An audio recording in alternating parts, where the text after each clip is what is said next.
Welcome back. Nearly 7 weeks into the partial shutdown of the Department of Homeland Security, the president says he will sign an executive order to pay all employees at DHS. Now, it remains unclear what the source of the funding would be. It comes after Republican leadership in the House and Senate announced yesterday that they had come to an agreement on a bill to fund all of DHS except for ICE and CBP, and then to plan a separate budget process to fund those agencies later. Here's Leader Thune earlier today. Listen. I think that, the budget reconciliation bill that does the funding in the out years, so we don't have to deal with this crisis again in the future, manufactured, I would add, by the Democrats, is a narrow bill that would fund ICE and CBP well into the future, so that this isn't something that, while President Trump is in office, we have to deal with again. Joining me now is Chief Capitol Hill Correspondent Ryan Nobles. Ryan, thank you so much for being here. So let's start off with what exactly happened yesterday. Basically, the House and Senate leadership were not on the same page yesterday. So this process of reopening DHS fell apart. Now they're on the same page? Yeah, so they're on the page they probably should have been on Friday of last week, where they've agreed to pass this piece of legislation that essentially pulls Border Patrol and ICE out of the overall DHS spending bill. And then pushes that off to a reconciliation package down the road. And this was something that Speaker Johnson basically had an uprising amongst the conservative ranks within his caucus and didn't feel comfortable putting on the floor on Friday. So now the question is, will he have the guts to put it on the floor if and when they come back? Now, Kristen, I believe if you put this bill on the floor in the House, it probably gets 300 votes or even more. Wow. But that's not necessarily everything that Mike Johnson needs. He needs a majority of Republicans, or his leadership position could be in danger down the road, particularly after the midterms. So there's more to this than just a simple reopening of the Department of Homeland Security. The president, though, seems to support this. Ryan, how significant is that? And just to kind of follow up with you on what you're saying in terms of the timeline, doesn't seem like the government's going to reopen until they come back, right? Right. Yeah, so let's talk about that first. There's no talk right now of the House coming back to pass this bill. In fact, the signals that we're getting, the Republicans had a conference call today, that they may not come back earlier than this planned recess anyway. Many of them are scattered all around the world, as TMZ has pointed out, in their covert photos taken of them. So it's just not practical for them to come back immediately to get it done. So it's going to be at least another week before these members are back in town and can vote this in. Now, in terms of the president's role in this, it's everything. For some reason, last Friday, even though he had signed off on John Thune's original plan, when Speaker Johnson went to him and said the conservatives were upset, he changed course, then decided it was time to fight. It seems as though the three of them got together and said the only path forward is for us to just to kind of clear the deck of this and then focus on reconciliation. The fact that Trump wants this done is the reason that Johnson's on board. And very quickly, what about the Democrats? Because their whole point of shutting down DHS was to fight for changes to ICE policies. What happens to that fight? Well, I would argue that they actually got quite a bit in this process. And there's a lot of people that would argue that they didn't get any of these reforms codified. But take a look at the difference between where we are now and where we were prior to this fight. Kristi Noem is no longer the Secretary of Homeland Security. They ended the roving patrols in Minneapolis. They appear to have ended the roving patrols all across the country. The Department of Homeland Security is moving forward with body cams on all ICE agents. Certainly, they did not get mask removal, which was a big thing. Obviously, warrants remains an open conversation. And more than anything, Democrats got this as a political talking point issue heading into the midterm elections. So they were never going to get everything they were looking for. But to say they walked away from this with nothing, I think is not completely accurate. And there's no doubt the Democratic base wanted to see their leaders fight. Yes. All right. Ryan Nobles, thank you for being here. Great to see you, as always. Joining me now is North Dakota Republican Senator Kevin Cramer. Senator Cramer, thank you so much for being here. We really appreciate it. My pleasure. Thank you. So I do want to get, of course, your reaction to the DHS funding debate. But first, I do have to get you to respond to President Trump's decision to fire Attorney General Pam Bondi. What do you make of that decision? Do you support it? Is it the right decision?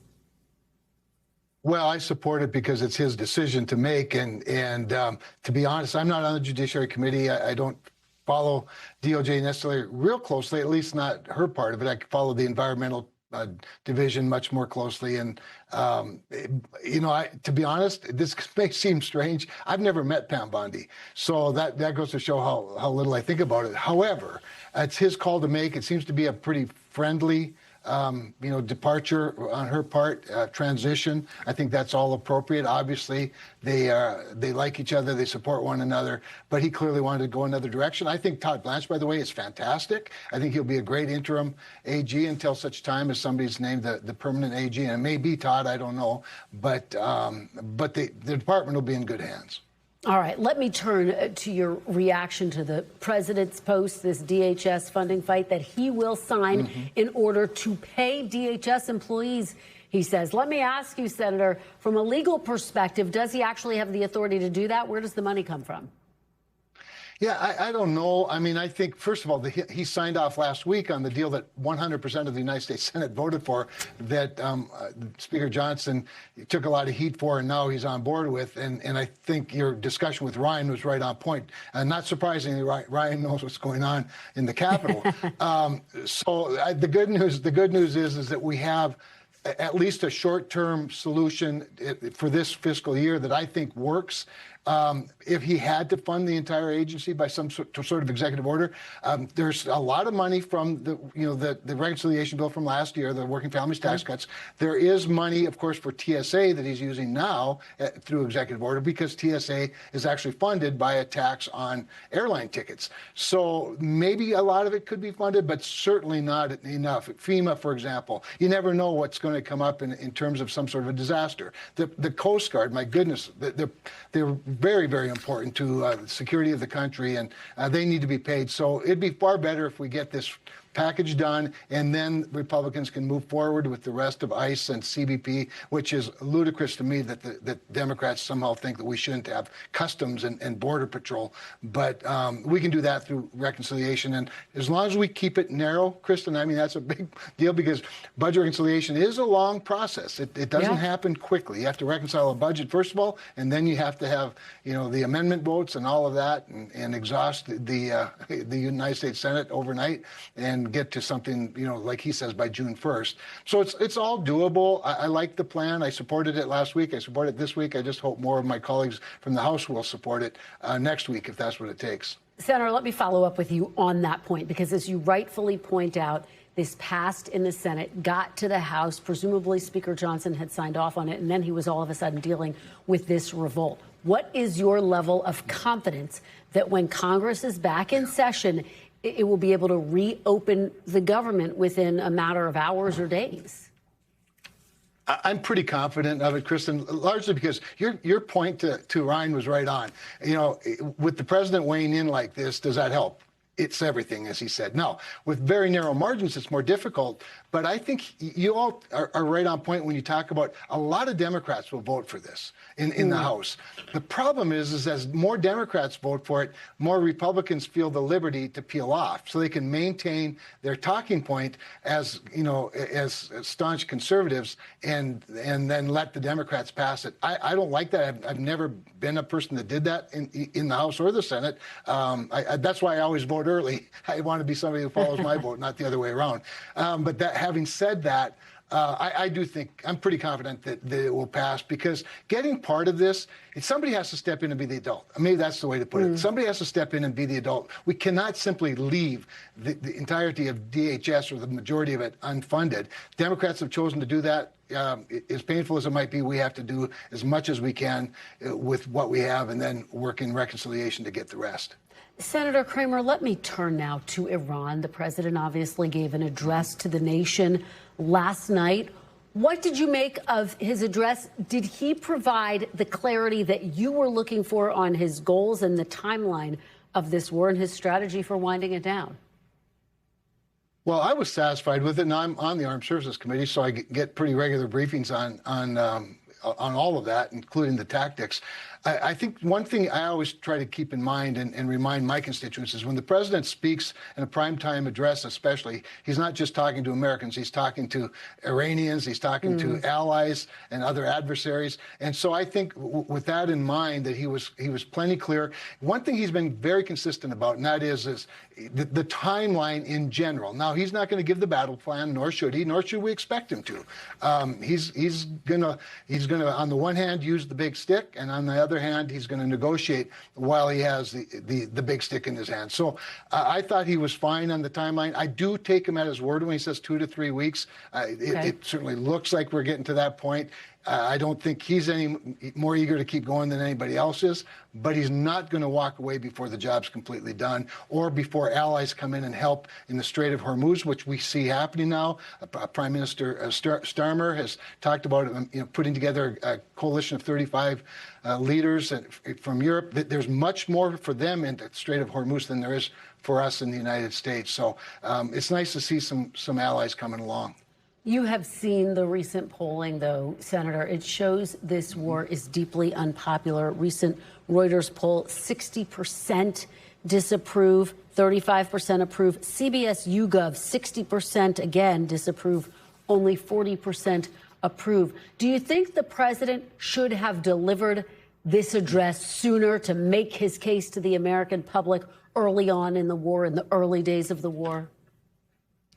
You raise an important point, Kristen, because where his speech was best last night was in stating the case, why it's important, why now, the history of 47 years of the terror on Americans in the world by Iran, and the actual negligence in previous presidents in allowing this to happen. If had Roosevelt known or been a little more proactive in World War II at the urging of Winston Churchill, maybe we wouldn't have had the bombings at Pearl Harbor. Woodrow Wilson in World War I, that he been more proactive, maybe American ships wouldn't have been sunk. For that matter, George W. Bush, had he paid closer attention to the Middle East rather than wait for the Twin Towers to go down to get engaged, maybe we could have prevented those things. That's kind of forward-leaning that the president's doing. I think is very important. It may not be popular in the day, but it will be popular at the end, in my view. Especially, I think you're going to see markets come back very robustly. Markets are emotional anyway, but we're not done yet. We have to get there.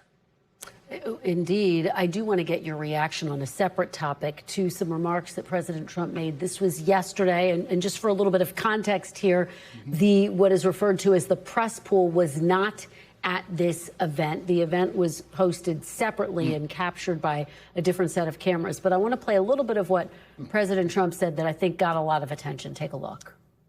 We can't take care of daycare. We're a big country. We have 50 states. We have all these other people. We're fighting wars. We can't take care of daycare. It's not possible for us to take care of daycare. Medicaid, Medicare, all these individual things, they can do it on a state basis. You can't do it on a federal. We have to take care of one thing, military protection. We have to guard the country.